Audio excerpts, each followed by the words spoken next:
Welcome once again to Lehto's Law. Here's Steve Lehto. Brian sent me a story regarding drones, and this one's not been widely reported, but it appears to have happened recently. And the story is from dronexl.co. And we've talked about drones a little bit here. The situation with some areas of outlawed drones, and the question is, can they do that? Are the feds are the ones who actually regulate the airspace? Very, very famous case out of Michigan actually came down about a year ago on that.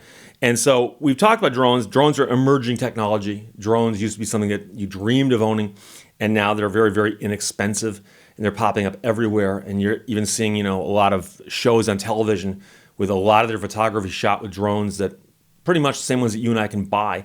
I haven't got one yet, but one of these days I might get one. See if I can get some nice overhead shots of some of the things I talk about. Not in here, but So the story is out of Philadelphia.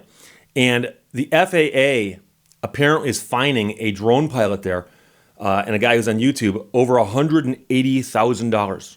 $180,000 fines being levied against a drone pilot and YouTuber. Hey Kestelou wrote the article for dronexl.co. and says the Federal Aviation Administration, the FAA, has fined a drone pilot from Philadelphia, better known on YouTube as Philly Drone Life. And they are proposing $182,000 in proposed civil penalties for drone videos that he live streamed on YouTube. It's $182,000 in proposed fines. Now, a couple things here. Early in November, the drone pilot received 123 infraction notices from the FAA. Each letter said he's going to be fined $1,500 for various violations. The total amount of civil penalties adds up to $182,000. You might say, well, wait, 123 infractions, what's that all about?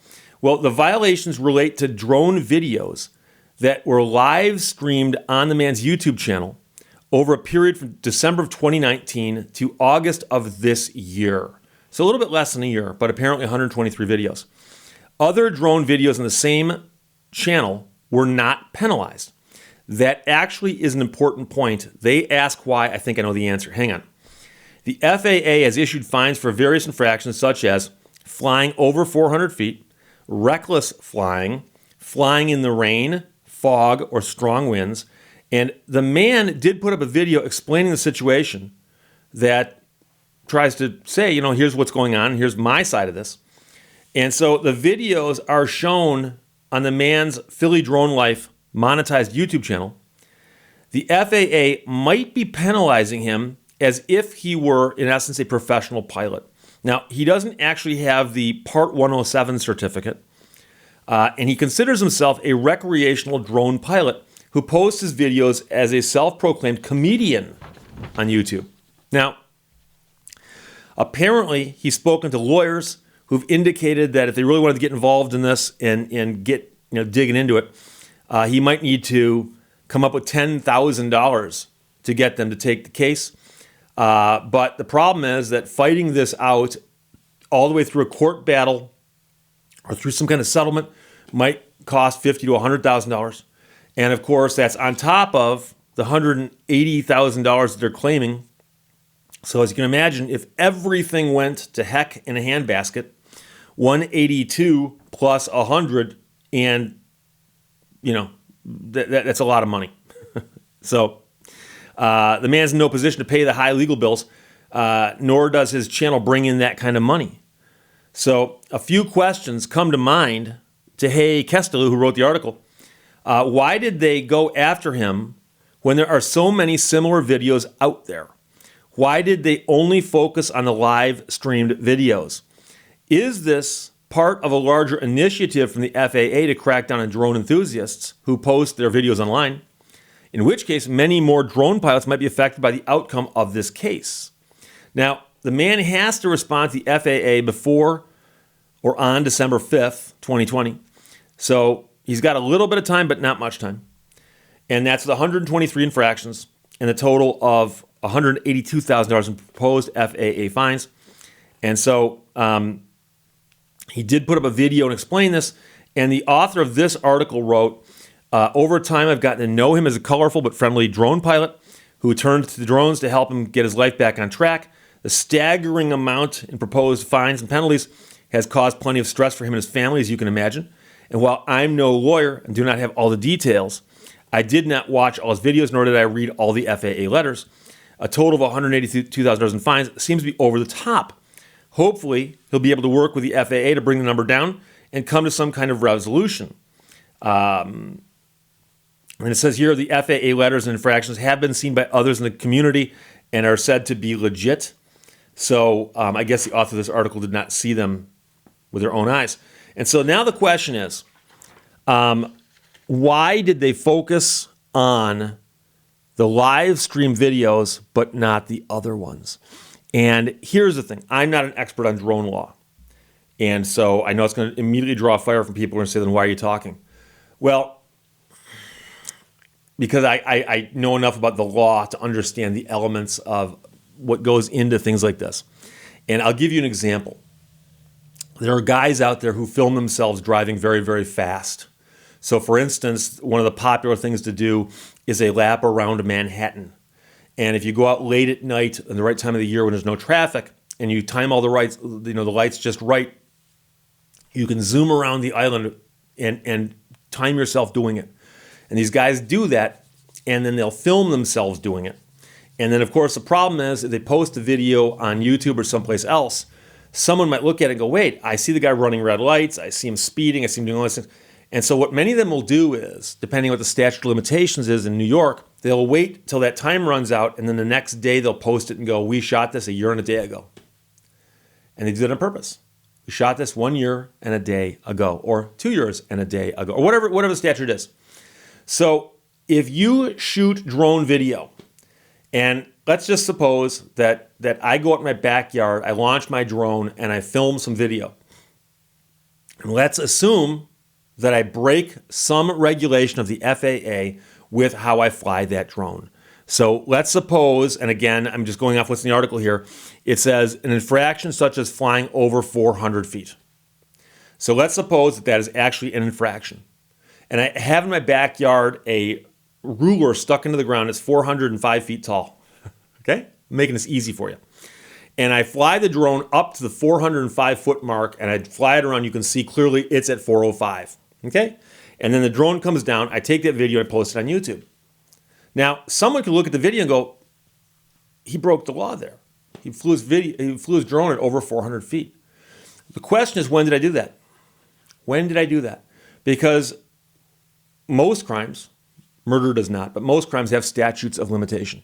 There's a time frame within which they must be prosecuted. And so if you ever see an indictment, the actual document that's filed with the court, that's shown to the defendant, that's read out loud in court to let you know what the charges against you are, it'll often begin by saying the people of the state of, or the citizens of the United States, accuse you of, on this date, doing this thing. And then the thing will be broken down by elements, and then it'll say where it took place. In the city of such and such, within the county of such and such, within the state of such and such. So the location, what you did, and the date become extremely important. And if the video is good and shows what you did, pretty much it's all on video. And if the video shows where you did it, that's on video also. The one thing that the video is not going to necessarily show is the date it happened.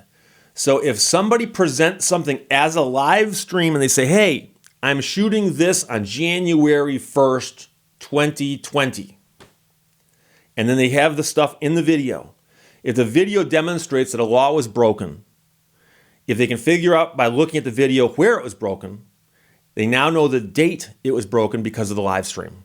That's why I believe they went after the live streams. So I can't answer all the questions, but that's one I know I can answer. So no charge. But, you know, a very good friend of mine was one of the first guys in Michigan to get licensed to fly a drone by the FAA. And I helped him with the process. And early in the days of dronage, there was a process you could go through. And I don't know if it's changed or if it's the same, but you could go through this process and get licensed to fly a drone by the FAA and you could then fly your drone commercially. And I helped, and this is a few years ago, so that's why I don't know if I have the documents anymore. But my friend got this license, and then he was actually out doing stuff with his drone commercially. And he had a business where he shot videos commercially, and he added that to his portfolio of things he could do for people. And one of the strangest things that happened is, because the federal government is the way it is, that when the licenses get issued, they go into a file someplace. I started getting requests from around the country going, Steve, can you help me can you help me get my license also? And I would tell people, I'd say, I'm not an expert on this, really. My friend was actually a pilot already, an actual airplane pilot. And he sent me the forms and just said, can you help me fill these out? I helped him fill them out. And so I told people who called, I said, rather than paying me to do it, I go, just pull the forms we filled out, cross out my client's name and fill in your own name, and just, it's fill in the blank stuff. It's not that hard to do. And my understanding is at the time, it wasn't that difficult to get. But the other problem, of course, here is that along with the flying the drone too high, he was charged with reckless flying, for instance. And again, I don't know what constitutes that, but again, if you're doing something with the drone and the video demonstrates what you're doing and they can see where you're doing it, the date is the question that really becomes a big one. And if it was live streamed, then they know the date. So this sounds oppressive to me, $180 some odd thousand in fines for over 100 violations based simply upon videos on YouTube. But we actually are in an arena where there's going to be a lot of stuff happening as this stuff gets worked out. Because like I said, you've got localities that are issuing laws against drone flying when they can't. And you're getting people who are flying drones in places that they shouldn't be. And so what often happens is I've seen drones buzzing places before and going, I wonder who's running that. And you're looking around, you don't see, the operator out there. And so there have been drones showing up places they shouldn't be, near airports, for instance. And so I suspect what they're going to do is they're going to go after some people when they can, just hoping that word gets out and that people will get scared into compliance. I'm not saying this is right. That might be their rationale, however. So that's what could be going on here. So again, the article is from dronexl.co. Hey, Kestelou wrote it. Brian sent it to me. FAA fines Philadelphia drone pilot and YouTuber $182,004, which sounds crazy. Questions or comments, put them below. Let's talk to you later. Bye-bye. Thank you for watching Lehto's Law. Don't mistake my kindness for weakness.